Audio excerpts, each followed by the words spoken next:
The notification pinged on my phone at exactly 7:23 a.m., right as I was pouring my second cup of coffee. Jenna's latest Instagram post had already garnered 300 likes in the 20 minutes since she'd uploaded it. The caption made my jaw clench.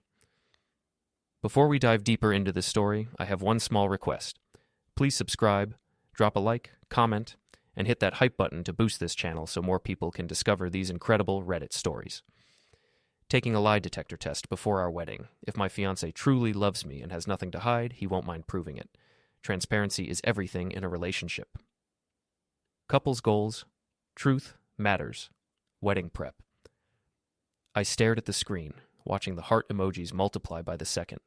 Comments flooded in from her 12,000 followers, all praising her brilliant idea and calling her relationship goals. My sarcastic inner voice kicked into overdrive as I scrolled through the responses. Yes, queen! Make him prove it!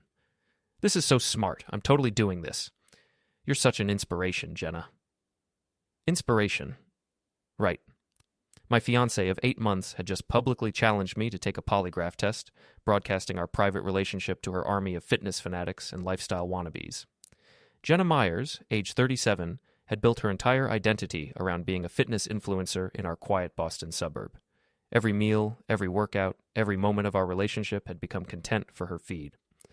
I'm Noel Grant, 44 years old, and I work as a high school guidance counselor at Lincoln High. I'm good with people. I have a sharp wit that sometimes gets me in trouble, and I've been emotionally burned before, which is probably why Jenna's public stunt felt like a slap across the face. Setting my coffee down, I walked to my home office and opened my laptop. 2 could play this game. If Jenna wanted transparency, she'd get it. I pulled up the website for professional polygraph services downtown and booked 2 appointments for this Friday afternoon. Then I screenshot the confirmation and texted it to her. Great idea, babe. Booked us both for Friday at 2 p.m. You go first since it was your suggestion. Can't wait to see how transparent we really are. My phone rang within 30 seconds. Noel, what the hell? Jenna's voice was sharp, stripped of the bubbly tone she used for her videos. I thought you'd be excited, I said, leaning back in my desk chair. This was your idea, remember? The one you shared with 12,000 strangers before discussing it with your actual fiancé? I didn't mean we should actually... it was just content, Noel. My followers love relationship stuff. Oh, so lying to your followers is okay, but lying to me isn't? Interesting moral framework you've got there. Silence stretched between us. I could practically hear the gears turning in her head. Fine, she said finally. But this is ridiculous. I have nothing to hide. Perfect. Neither do I. After she hung up, I sat in my office for a long moment, staring at the family photos on my desk. Most of them featured Jenna posing with her ring prominently displayed, always angled for the best lighting. When had our relationship become a performance? My phone buzzed with a text from my best friend Zach Morrison. He worked construction during the day, but had a side business as a private investigator, a skill set that had come in handy more than once over our 20-year friendship. Saw Jenna's post. You okay, man? I typed back quickly. Booked us both polygraph tests for Friday. If she wants to play games, let's play. Holy shit, you sure about this? Never been more sure of anything. The rest of the week crawled by. Jenna's post continued to gain traction, shared by other influencers and picked up by local lifestyle blogs. She milked the attention, posting daily countdown to truth stories on her Instagram. Her comments section became a circus of relationship advice and speculation. Meanwhile, I did my research. I called the polygraph examiner, a guy named Rick Paulson, who I'd met through some of the troubled kids at school. Rick was straight-talking, professional, and had no patience for games. Perfect. I want custom questions, I told him during our phone consultation. This isn't a standard pre-employment screening. What kind of relationship questions are we talking about? The kind that matter. Fidelity, honesty, future plans. I'll email you a list. Friday morning arrived gray and drizzly. Typical Boston weather for late October. Jenna spent an hour getting ready, applying makeup like she was heading to a photo shoot instead of a lie detector test. Are you really going to film this? I asked, watching her set up her ring light in the bathroom. Mia's meeting us there. She's going to document the whole experience for my YouTube channel. Mia Chen was Jenna's closest friend in the influencer world, a gossipy opportunist who never missed a chance to insert herself into drama. She had her own modest following and was always looking for ways to boost her numbers. Document our private relationship business? It's not private anymore, Noel. I have a brand to maintain. The polygraph office was located in a strip mall between a tax preparation service and a nail salon. Not exactly the glamorous backdrop Jenna had probably envisioned for her content.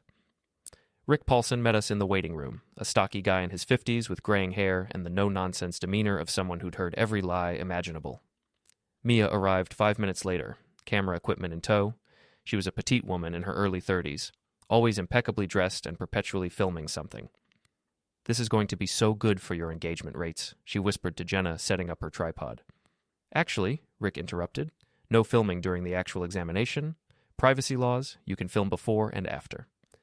Mia's face fell, but she started rolling anyway, capturing Jenna's pre-test interview about taking control of her relationship narrative and demanding honesty in love. "So Jenna goes first," I announced, settling into a chair in the waiting area. Since this was her idea. For just a moment, I caught something in Jenna's expression, a flicker of panic that she quickly masked with her practiced smile. "Of course, I have nothing to hide." Rick led her into the examination room while Mia and I waited outside. Through the thin walls, I could hear the low murmur of Rick's voice explaining the process, the shuffle of equipment being arranged. 20 minutes later, the door opened and Jenna emerged, looking pale beneath her carefully applied makeup. Rick followed, his expression professionally neutral. "How'd it go, babe?" I asked. "Fine. It was fine." But her voice was tight, and she wouldn't meet my eyes. "Mr. Grant, you're up." The examination room was small and sterile, dominated by the polygraph machine with its web of wires and sensors.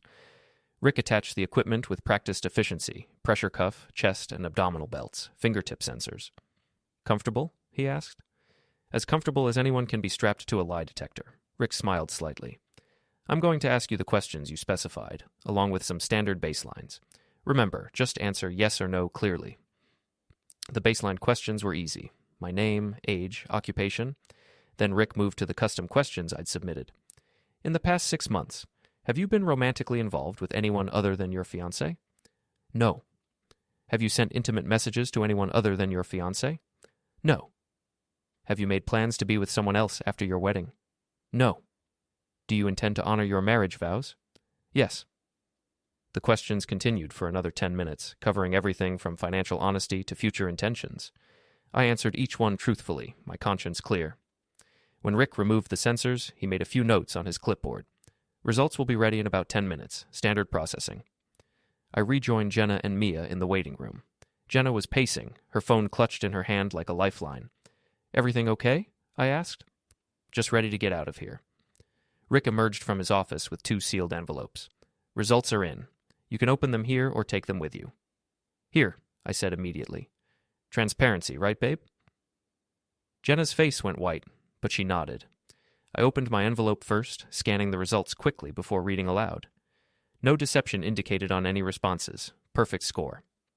I looked up at Jenna with a smile. "Your turn." Her hands shook as she tore open her envelope. The color drained from her face as she read the results silently. "Well?" Mia prompted, camera rolling. There might have been some technical issues," Jenna stammered. "Let me see," I said, reaching for the paper. The results were damning. Deception indicated on multiple questions, including the ones about romantic involvement with others and sending intimate messages. The technical language was clear. Jenna had failed spectacularly.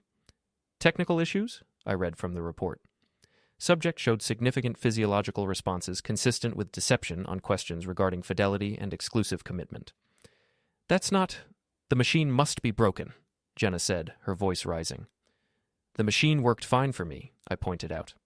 "Rick, any problems with the equipment?" "Equipment functioned normally for both tests," Rick confirmed. "These results are valid." Mia's camera captured everything. Jenna's growing panic, my calm demeanor, the damning paper in my hands. I could see the wheels turning in Mia's head as she realized she was documenting the collapse of Jenna's perfect relationship narrative. "I need to go," Jenna said abruptly, grabbing her purse. "This is bullshit. The whole thing is bullshit." She stormed out of the office, leaving Mia and me staring after her. Mia lowered her camera, looking uncertain for the first time since I'd known her. Should I not post this?" she asked. I looked at her steadily. Jenna wanted transparency. She wanted to share our relationship with the world. Don't you think her followers deserve to see how that turned out? Mia's video went live at 8 p.m. that same evening. I watched from my home office as the views climbed, 500, 1,000, 3,000. The comments section exploded with shock, disappointment, and savage satisfaction from people who'd apparently been waiting for Jenna's perfect facade to crack. I knew something was off about her. Poor Noel, he deserves so much better. This is what happens when you live your whole life for social media. Jenna had locked herself in our bedroom since returning from the polygraph test, emerging only to grab bottles of wine from the kitchen. I'd heard her on the phone multiple times, her voice alternating between tears and fury. My phone rang around 9 p.m. It was my principal, Helen Carter, a woman in her 60s who'd seen every kind of family drama imaginable during her 30-year career in education. Noel, I just wanted to check in. Some of the staff saw that video making the rounds online. I appreciate that, Helen. It's been a difficult day. I can imagine. Take Monday off if you need it. We can cover your appointments. Actually, I think staying busy would be better, but thank you. After hanging up, I opened my laptop and began working on something I'd been planning since Wednesday. If Jenna wanted to make our relationship public, she should understand the full implications of that choice. I uploaded the certified polygraph results to our wedding website, the one Jenna had created to share details with our guests. Then I systematically began canceling our wedding vendors, citing the infidelity clause that existed in most of our contracts. The venue, the caterer, the photographer, the florist, all of them had similar language about cancellation due to breach of relationship contract. The beauty of it was that most of these contracts allowed for full refunds to the paying party in cases of proven infidelity. Since I'd been handling the payments from our joint account, the refunds would come back to me. But the cancellation fees? Those I charged directly to Jenna's personal credit card. By midnight, I dismantled our entire wedding and cost Jenna approximately $8,000 in cancellation penalties. I sent her a text with the receipts attached. Since we won't be needing these services anymore, hope your followers understand why. Sweet dreams. The explosion from the bedroom was immediate and spectacular. Jenna burst into my office like a hurricane, still clutching her phone, her carefully styled hair disheveled and her makeup smeared. You son of a bitch! You can't just cancel everything. Actually, I can. I'm the one who paid for it. I swiveled in my chair to face her, maintaining my calm demeanor. Besides, did you really think we were still getting married after today? It was one mistake. Yeah, one stupid mistake. Which mistake was that exactly? Cheating on me, lying about it, or humiliating me publicly before finding out the truth? She stared at me, tears streaming down her face. For a moment, I almost felt sorry for her. Almost. Who is he, Jenna? It doesn't matter. It's over. I think it matters quite a bit, especially since you failed the question about future plans, too. Her face crumpled. Dylan Brooks. I knew the name. Dylan Brooks ran a trendy fitness studio downtown, one of those places where wealthy suburbanites paid premium prices to be yelled at by attractive trainers. He had his own modest social media following and the kind of smug confidence that came with never facing real consequences. How long? 3 months. But it wasn't serious, Noel. It was just physical. Physical enough to fail a lie detector test about your commitment to our relationship. You're being cruel. I'm being honest. Something you might want to try. She left my office without another word, and I heard her car pull out of the driveway 20 minutes later. I didn't know where she went, and I didn't particularly care. Saturday morning brought a new wave of social media chaos. Jenna had posted a long, rambling statement on her Instagram, claiming the polygraph test was flawed, and that she was the victim of a vindictive ex-fiancé who was trying to destroy her career. The comments were brutal. Her follower count had dropped by nearly 2,000 overnight, and several of her smaller sponsors had already begun distancing themselves. The fitness supplement company that provided her with free products had posted a statement about maintaining brand integrity and carefully evaluating partnerships. I was enjoying my morning coffee and scrolling through the carnage when my phone rang. It was Zach. Dude, you broke the internet. My wife showed me that video last night. She follows that friend of Jenna's. Mia, yeah, she documented the whole thing. So what's the plan now? You can't stay in that house with her. Actually, the house is mine. I bought it before we got engaged. Jenna just moved in. She's going to fight you on this, man. People like her don't go down quietly. Zach was right, of course. I'd barely finished my second cup of coffee when Jenna returned, this time with reinforcements. Dylan Brooks followed her through my front door like a peacock strutting into a henhouse. He was exactly what I'd expected, 6'2", perfectly sculpted, with the kind of artificial tan that screamed, I spend more on grooming than most people spend on rent. His tight-fitting athletic wear was clearly designed to show off his physique, and his smile had the practiced charm of someone accustomed to getting his way through looks alone. Noel, right? He extended a hand like we were meeting at a cocktail party. Dylan Brooks, I think we need to talk.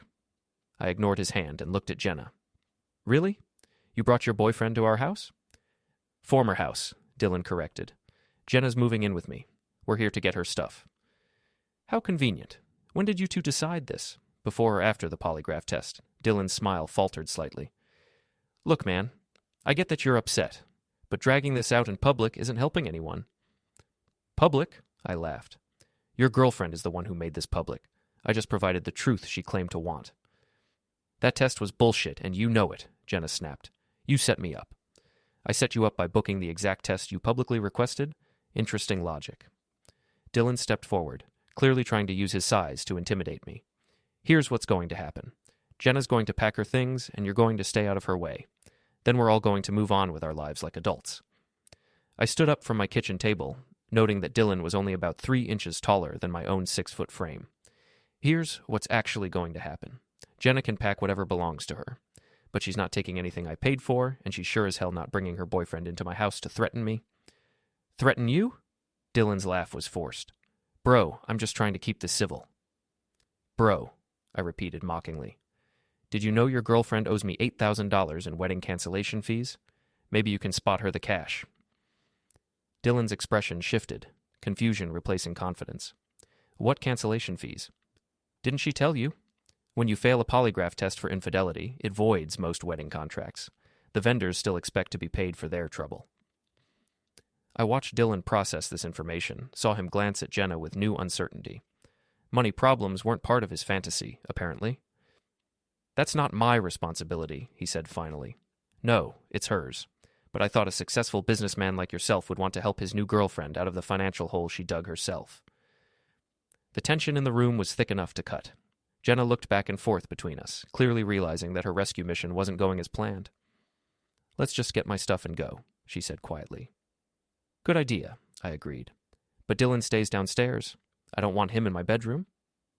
Our bedroom, Jenna corrected. My house, my bedroom, my rules, take it or leave it. Dylan started to object, but Jenna grabbed his arm. Just wait here. I'll be quick. As she headed upstairs, Dylan and I stood in my kitchen, sizing each other up. He was clearly used to being the alpha in any room, but my calm confidence was throwing him off balance. You know this isn't over, right? He said finally. Jenna's got lawyers looking into what you did with those contracts. She's welcome to waste her money on lawyers. Everything I did was perfectly legal and clearly outlined in the contracts she signed. You humiliated her in front of thousands of people. She humiliated herself. I just provided the platform she requested. Dylan's jaw tightened. You're a real piece of work, you know that? I'm a man who doesn't appreciate being lied to and cheated on. If that makes me a piece of work in your book, I can live with that. Jenna came downstairs 20 minutes later with 2 suitcases and a box of personal items. She moved through the house like a ghost, avoiding eye contact with me. I'll be back for the rest later, she said. Call first. I might not be home. As they reached the door, Dylan turned back. This isn't over, Noel. You're absolutely right, I replied. It's just getting started. After they left, I sat in my quiet house and began planning my next move. If Jenna and Dylan wanted to play games, I was more than happy to oblige. But they were about to learn that a high school guidance counselor who dealt with manipulative teenagers for 20 years had a few tricks of his own. I pulled out my phone and called Zach. How do you feel about doing a little investigative work? Monday morning at Lincoln High brought a new kind of attention I'd never experienced in my 20-year career. Word had spread through the building like wildfire, not just among the staff, but among the students who'd seen the viral video over the weekend. Mr. Grant, is it true your fiancé cheated on you? Asked Jessica Martinez, one of my regular counseling students, as she settled into the chair across from my desk. Jessica, we're here to talk about your college applications, not my personal life. But everyone's talking about it. Sarah Chen's mom is friends with that girl who made the video. Mia, I said automatically, then caught myself. Look, sometimes adults make poor choices. The important thing is learning from those choices and moving forward. Did you really cancel your whole wedding? I sighed and leaned back in my chair. What's the first thing I always tell you about relationships? Trust is earned, not given. Exactly. And what happens when someone breaks that trust? There have to be consequences. Right. Now let's talk about your essay for Boston University. But the interruptions continued throughout the day. Teachers stopping by to offer support, students asking probing questions. even a few parents calling to express their solidarity. By lunchtime, I was exhausted from maintaining my professional composure. Helen Carter found me eating a sandwich in my office, door closed for the first time in years. "Rough morning?" she asked, settling into Jessica's chair. "I've had better." The district office called. Apparently there's been some online chatter about whether this situation affects your ability to counsel students about relationships. I set down my sandwich. "Are you kidding me?" I told them it was nonsense. "If anything, you've demonstrated exactly the kind of integrity we want our students to see, but I thought you should know." "Thanks for the heads up." "There's something else. We had a complaint called in this morning. Anonymous.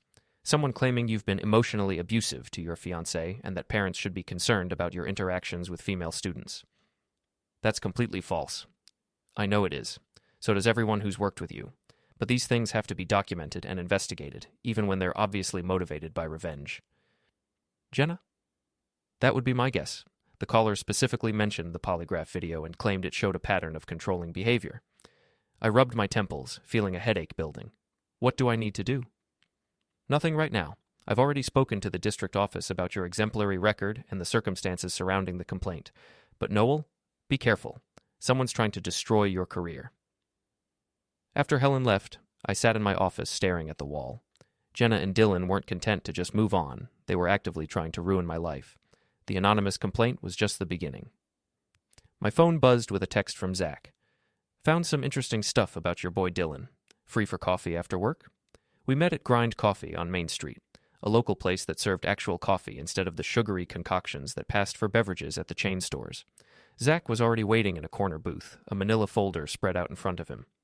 "Your girlfriend's got interesting taste in men," he said as I sat down. "Ex-girlfriend. And what did you find?" "Dylan Brooks, age 38, owns Apex Fitness Studio downtown. On paper, he looks successful. Nice facility, decent client base, active on social media. But he's leveraged to the hilt. The studio's carrying a massive loan, he's 3 months behind on rent for his apartment, and his car's about to be repossessed." I leaned forward, interested. "Money problems?" "Big ones. Apparently he's been using the business account for personal expenses. I've got a contact at his bank. Let's just say Dylan's not as successful as his Instagram makes him look." "How does this help me?" Zach grinned. "Because desperate people make stupid decisions. And I found something else." He slid a printed email across the table. It was from Dylan's business account to someone named Marcus Webb, dated 2 weeks ago. "Read it," Zach said. The email made my stomach turn. Dylan was discussing a plan to leverage Jenna's following to promote his business, specifically mentioning her wealthy fiancé and the potential for significant financial backing after their wedding. "He was using her to get to me," I said. "Gets better. Check the timestamp on this one." The next email was dated 3 days before Jenna's polygraph post. Dylan was encouraging her to create some drama to boost engagement, specifically suggesting she challenge that boring fiancé of yours to prove himself. Son of a bitch. The whole thing was his idea. Looks like it, but here's the kicker. There are emails going back 6 weeks where he's talking about upgrading from Jenna to someone with a bigger following and deeper pockets. I stared at the papers, feeling pieces click into place. She doesn't know? Doesn't look like it. He's been playing her the same way she was playing you. This is perfect. What are you thinking? I smiled for the first time in days. I'm thinking it's time for some transparency. That evening, I created a new email account and sent the screenshots of Dylan's emails to Jenna's personal account, along with a simple message. Thought you might want to know what your boyfriend really thinks of you. A friend. Then I sat back and waited. The explosion came at 11:47 p.m. My phone rang with a call from Jenna's number, but when I answered, I could hear shouting in the background. "You bastard!" Dylan's voice was unmistakable. "What did you send her?" "I have no idea what you're talking about." "Don't play dumb. Jenna's going crazy, screaming about emails and—" The phone went silent. 5 minutes later, it rang again. This time it was Jenna, her voice thick with tears. "Is it true?" she asked without preamble. "Is what true?" "The emails. About him using me, about finding someone better." I paused, choosing my words carefully. "I don't know what emails you're talking about, Jenna, but I do know that people who truly care about you don't see you as a stepping stone to something better." He said you faked them somehow. How would I fake emails from his business account? I'm a high school counselor, not a computer hacker. Silence stretched between us. I could hear her breathing, could picture her sitting in Dylan's apartment, her perfect world crumbling for the second time in 4 days. "I made a mistake," she said finally. "Which mistake was that?" "All of it. The polygraph thing, Dylan, the way I treated you. I was so caught up in the content, in the followers, in being perfect online that I forgot about real life." "And now?" "Now I don't know what to do. I can't go back to my apartment. I gave it up to move in with you. I can't stay with Dylan after what I found out. And I can't face my followers after everything that's happened." For just a moment, I felt a flicker of the old sympathy. Then I remembered the anonymous complaint to my school district, the attempt to destroy my career over her mistakes. "You'll figure it out, Jenna. You always do." "Noel, Good night, Jenna." I hung up and turned off my phone. Tomorrow would bring new challenges, but tonight I was going to sleep peacefully for the first time in months. Tuesday morning brought an unexpected visitor to Lincoln High. I was in my office reviewing college applications when my secretary, Mrs. Patterson, knocked on my door. "Noel, there's someone here to see you. Says it's urgent." Dylan Brooks stood in my outer office like a caged animal, his usual polished appearance replaced by rumpled clothes and bloodshot eyes. He looked like he hadn't slept, and his hands were clenched into fists at his sides. "We need to talk," he said without preamble. "I'm at work, Dylan. If you want to discuss something, call and make an appointment." "Don't give me that professional bullshit. You know why I'm here?" Mrs. Patterson looked alarmed, clearly sensing the tension. I made a quick decision. "It's okay, Mrs. Patterson. We'll talk in my office." I led Dylan inside and closed the door, but left the blinds open so anyone passing by could see us. The last thing I needed was a private confrontation that could be twisted into something sinister. "Jenna left," Dylan said as soon as we were alone. "Packed her stuff and walked out last night after she got those emails." "I'm sorry to hear that. Breakups are always difficult." "Cut the crap, Noel. I know you sent them." "I didn't send anything, but I'm curious. Were the emails real?" Dylan's jaw worked silently. He couldn't deny the authenticity without admitting to the content. "That's what I thought," I continued. "So really, you're angry at me for showing Jenna who you really are. That seems backwards. You destroyed my relationship." "No, Dylan. You destroyed your relationship. I just provided some clarity." He stepped closer to my desk, his voice dropping to a menacing whisper. "You have no idea who you're messing with." "Actually, I do. You're a failed businessman who was using my ex-fiancée to try to access my money. Now that plan's fallen apart, you're looking for someone else to blame. You think you're so smart, don't you? Sitting in your little office, playing with people's lives. I think I'm a man who doesn't appreciate being cheated on and lied to. Everything else has been consequences of choices you and Jenna made." Dylan leaned across my desk, his face inches from mine. "This isn't over." "Actually, it is. Because you're going to walk out of here, stay away from me and my property, and find someone else's life to ruin. And if you ever set foot in my school again, I'll have you arrested for trespassing." For a moment, I thought he might actually swing at me. His whole body was tense with rage, and I could see the calculation in his eyes as he weighed his options. Then Mrs. Patterson knocked on the door. "Mr. Grant, your next appointment is here." The spell broke. Dylan straightened up, smoothing his shirt with shaking hands. "We're not done," he said quietly. "Yes, we are." After he left, I sat at my desk for several minutes, processing what had just happened. Dylan was desperate and angry. A dangerous combination, but he was also stupid, and stupid people made mistakes. I called Zach during my lunch break. Dylan paid me a visit at school today, made some vague threats. "You want me to have a conversation with him?" "Not yet, but keep digging. Desperate people do desperate things, and I want to be ready." "Already on it. I'm meeting with someone from his bank this afternoon. Be careful, this guy's starting to unravel." That evening, I was grading papers in my home office when my doorbell rang. Through the peephole, I saw Jenna standing on my front porch, looking smaller and more fragile than I'd ever seen her. I opened the door but didn't invite her in. "What do you want, Jenna?" "To apologize, and to ask for help." "I'm listening." "You were right about Dylan. About everything. He was using me, and when I confronted him with those emails, he didn't even try to deny it. Just got angry that I'd found out." "Where are you staying?" "My car, mostly. I used up my savings on the apartment deposit when I moved in with you, and then I lost that when I moved in with Dylan." Despite everything, I felt a pang of sympathy. "What about your parents? Your sister?" "They saw the video. My mom called me a disgrace and hung up on me. My sister won't return my calls." I studied her face, looking for signs of manipulation, but she just looked tired and defeated. What do you want from me, Jenna? I know I don't deserve anything, but could I stay in the guest room for a few days, just until I figure out what to do next? Every rational part of my brain screamed no, but there was something in her voice, a genuine humility I'd never heard before. 3 days, I said finally.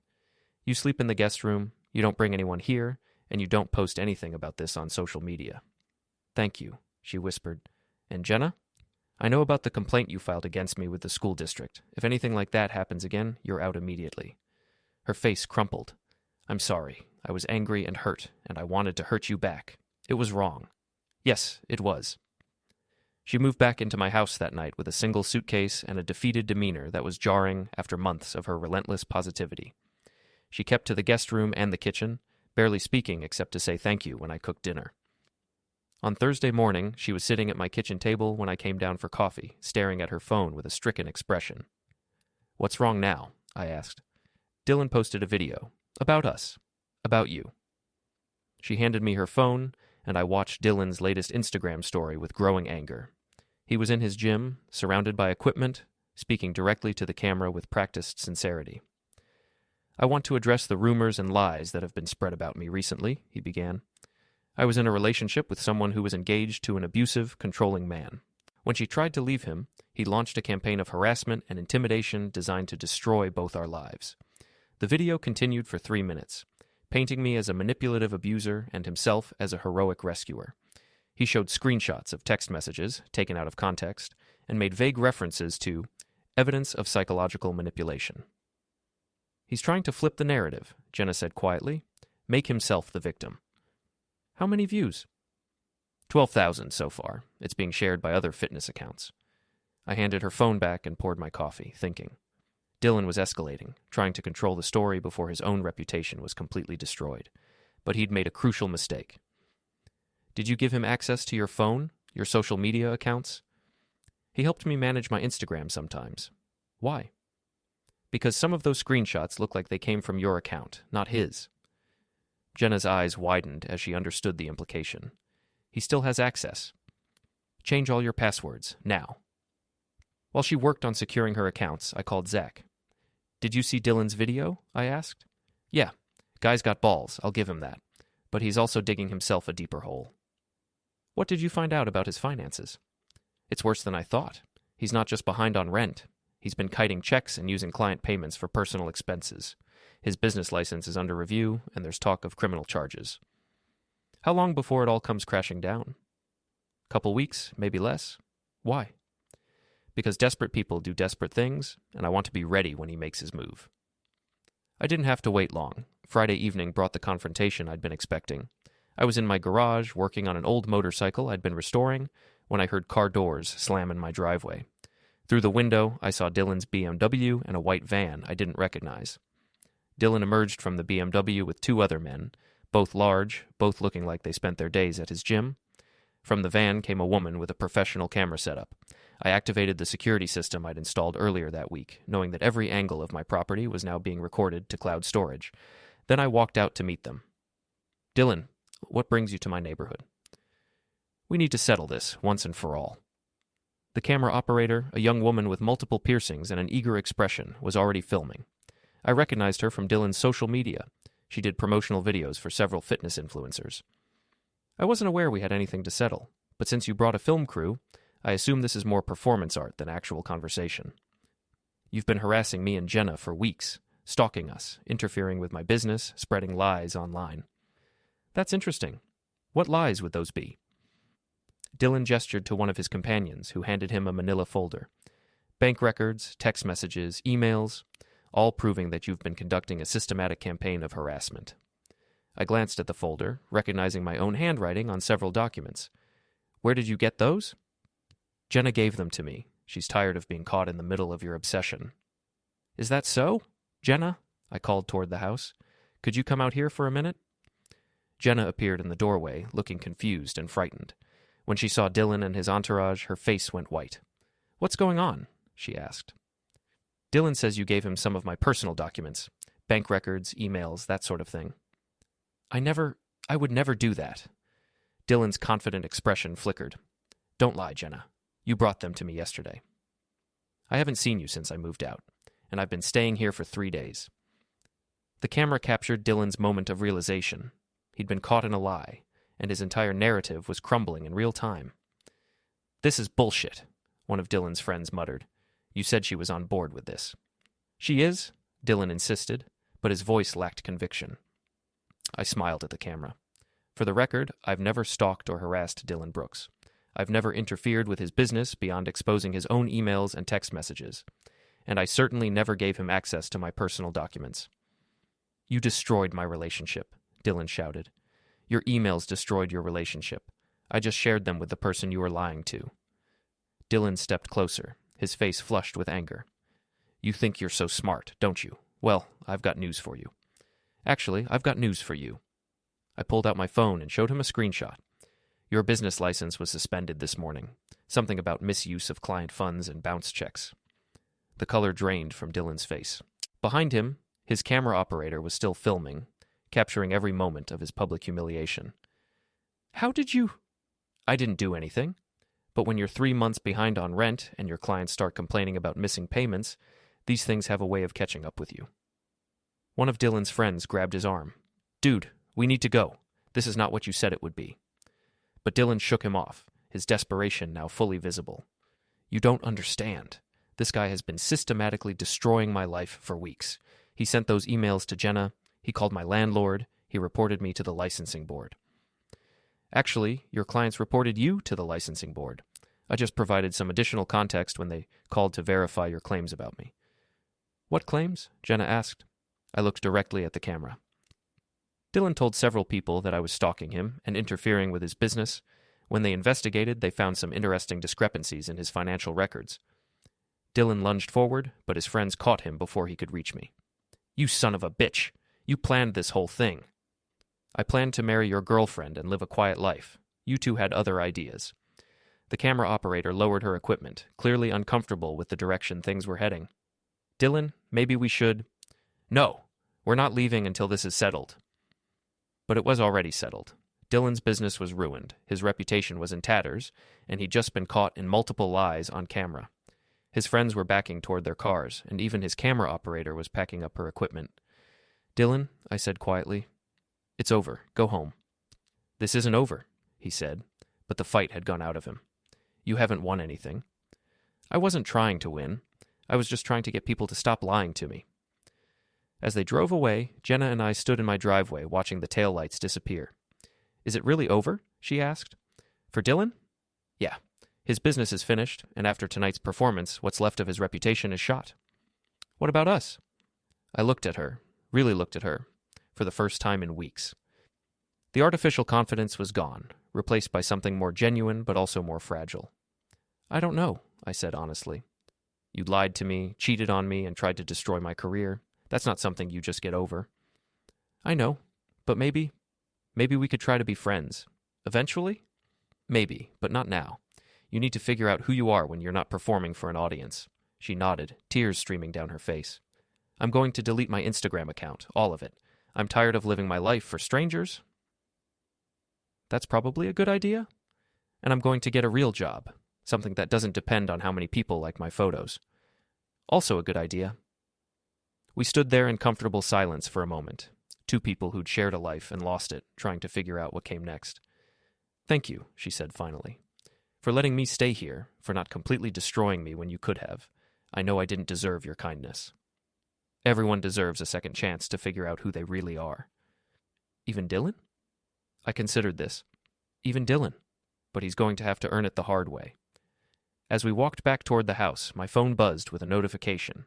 The video from Dylan's camera operator had already been posted online, showing his complete meltdown and public humiliation. The comments were swift and merciless. "Looks like the internet has rendered its verdict," I said, showing Jenna the screen. She watched for a moment, then handed my phone back. "I don't want to see it. I'm done with all of that." "Good choice." Inside the house, Jenna went to pack her things. She'd found a small apartment across town and was moving out in the morning. We'd agreed it was for the best.